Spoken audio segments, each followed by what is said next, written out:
Travis Wayne Goodsill.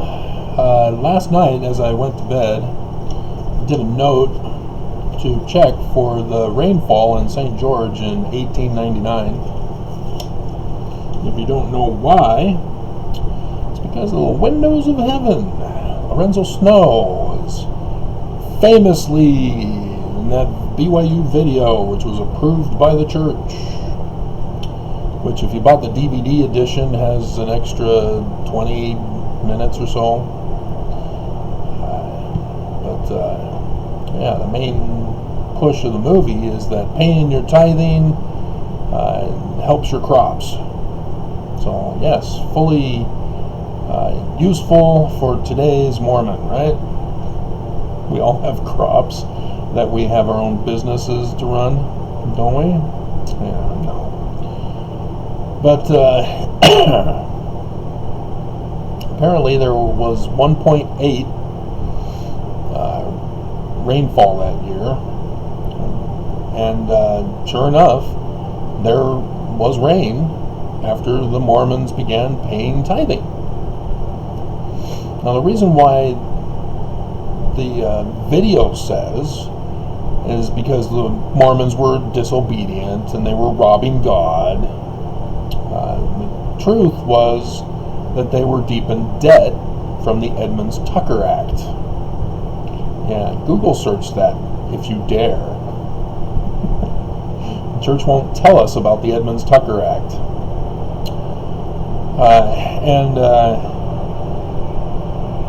And so they're not an official church anymore. They were disincorporated. And they're just a group of people who were religious minded and had a prophet leading them. There was no official organization because of the Edmunds-Tucker Act. And the church, the unincorporated church, had to rent back whatever they wanted to use. So they didn't rent back the brothels or the brewery or the tobacco farms. Yeah, it's the dark side of church history that the church won't tell you about. And that's why the church went into debt, is to rent back the religious properties and land and such. And as I was reading the Wikipedia article about the film, he didn't reference a statement of the financial troubles of the church in the 1950s. And I thought, well, that's strange. Didn't the church just help Utahns with the bishop storehouses that they finally got revelation for after the stock market crash, the Great Depression? And so I was curious to find out why the church was financially suffering if they were the ones who helped Mormons out of poverty from the Great Depression. And it turns out that after the war, this was a business boom in America, as lots of people were able to prosper as a result. And yet, apostle for the church, James or Henry D. Moyle, what are they calling home? That's his father. Okay, Henry D. Moyle and Dinwoody was the middle name. April 22nd, 1889. So he was 10 years old when Lorenzo Snow did his "you must pay your tithing or else." And then September 18th, 1963 was when he died. And he was born in Salt Lake City. His father is the politician, James Moyle. Just a politician, he didn't do anything. Yeah, I guess not. Just a distinguished citizen. And so, yeah, apparently he did nothing with his life. And then Alice Dinwoody, thus his middle name, I guess. He's graduate of, or studied, it doesn't say he graduated, studied at the University of Utah. His mission was in Switzerland and in Germany. During World War I, he was in the military, which may explain why he didn't graduate. Wait a minute. He continued studies at the University of Chicago and Harvard Law. Student at the School of Mines in Freiburg, Saxony. In 1920, he was appointed to the position of the United States Attorney for the state of Utah. So he's a lawyer. I'm seeing a lot of oaks here that's being played on. And pay attention to what happens to cause the financial troubles of the church in the 1950s because of Henry D. Moyle, an apostle of the Lord who becomes a counselor.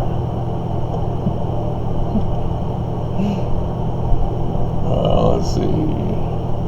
Where was it?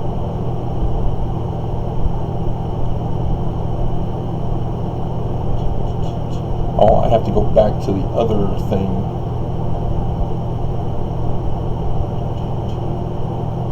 Finances? Is that the one? Yeah, here it is. So under Finances of the Church of Jesus Christ of Latter-day Saints, it explains what Henry Moyle did.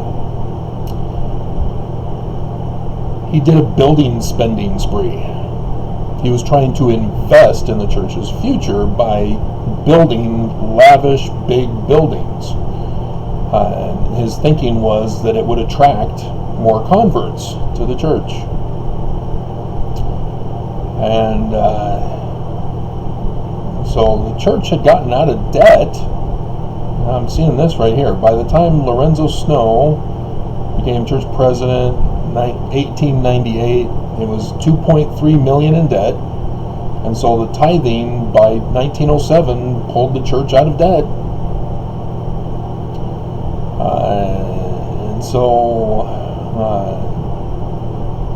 And since then has not used debt to fund its operations, even for capital projects.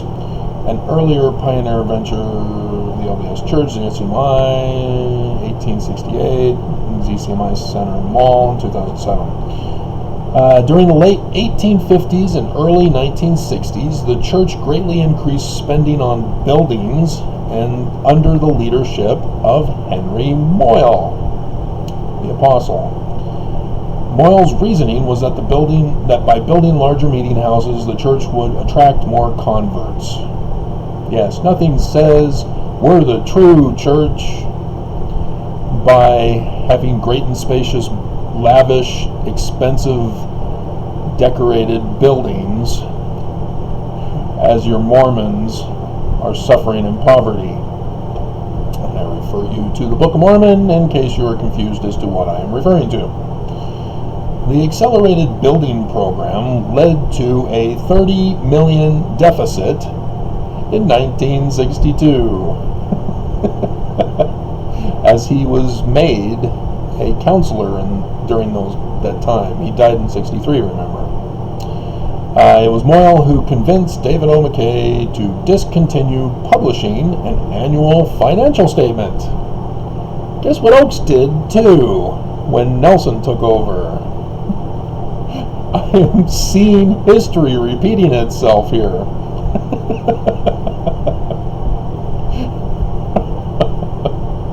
In order to hide the extent of the spending. You don't know what we are doing. Eventually, Mackay relieved Moyle from his administrative responsibilities.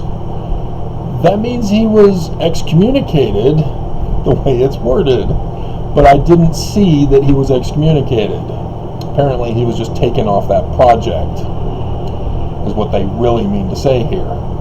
And then spending was reined in. It was George Albert Smith, by the way, who started the Bishop's Storehouses.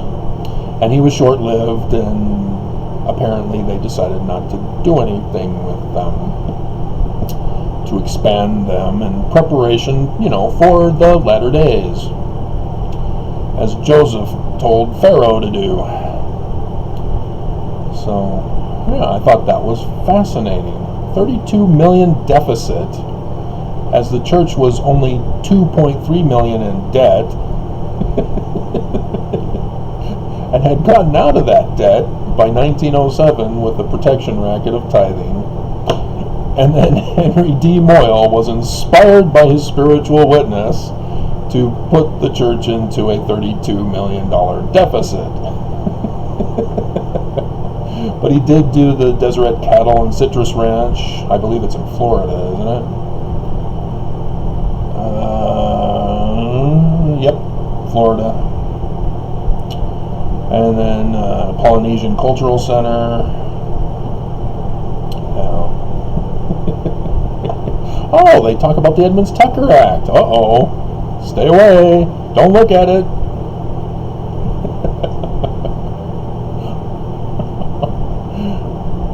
Ruling late corporation of the Church of Jesus Christ of Latter-day Saints. See? Late corporation. In other words, non-existing corporation. U.S. government had confiscated church property, including tithing money donated by members, real estate, churches and temples were never seized because those are religious stuff, but the other property. Additionally, the church had borrowed extensively to finance a variety of infrastructure developments, such as grist mills, and after the 1893 financial crisis, there's another financial crisis? LDS Church was able to make timely payments on their loans. My goodness, these guys suck in business. It's a good thing they learned from the mafia, or actually they taught the mafia.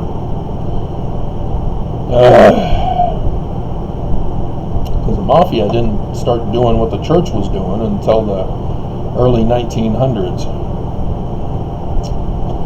There's a specific gangster that was the one who counseled one of the American mob bosses. Huh. Yeah. Wilford Woodruff expressed doubt that the church would ever pay its debts. We're not praying. I have doubts we're going to pay them back. And so instead of the commercial about student loan debt, the one girl says, I feel better about paying my student loan debts with this whatever company is supposed to help her. Instead, Woodruff says, I don't feel good about paying our debts back. So, yeah, I thought that was a little bit of fun church history that the church is keeping silent from us as well. So, there you go. And I forgot to mention that rainfall that they had down there in St. George. Yeah, it devastated the land. It was bad. It was a destroying angel. Literally, it destroyed everything. And the church leaders did not talk about it, did not reference anything to it as having been a fulfillment or, anything. The amount of rainfall that came just destroyed everything. So, yes, pay your tithing and the destroying angel will smite you down. Open up the windows of heaven and the destroying angel will come to you. Never a dull story with church history, the real church history anyway.